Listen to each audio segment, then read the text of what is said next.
هغه جماعت چې اتومي بم هم وران نشوای کړای. سلامونه سره شریکه کړئ. هغه جماعت چې اتومي بم هم وران نشوای کړای. د کوبا جومات په جاپان کې لومړنی جومات دی چې د کوبا په ښار کې موقعیت لري.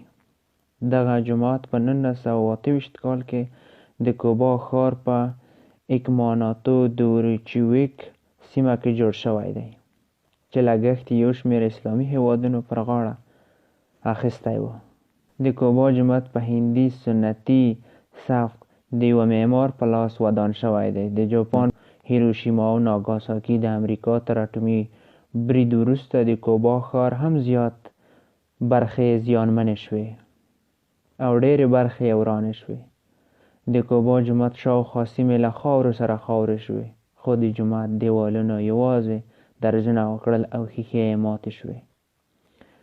د بمبارۍ له کبله د جومات بیروني دیوالونه لوګیو تور کړل. هغه جاپاني عسکر چې د کوبا مسجد په تلخانه کې پناه اخیستې وه ژوندي پاتې شول. آن دا چې جومات د مسلمانانو او کافرانو دواړو لپاره د امن پر ځای بدل وروسته د جګړې له پای ته رسېدو وروسته یو شمېر اسلامي هېوادونو سره جرګه شول او د جومات د بیا رغولو لګښت یې پر غاړه واخیست. دغه جومات له یوې بلې پېښې هم روغ راوتلی دی. په 1995 کال کې په جاپان کې د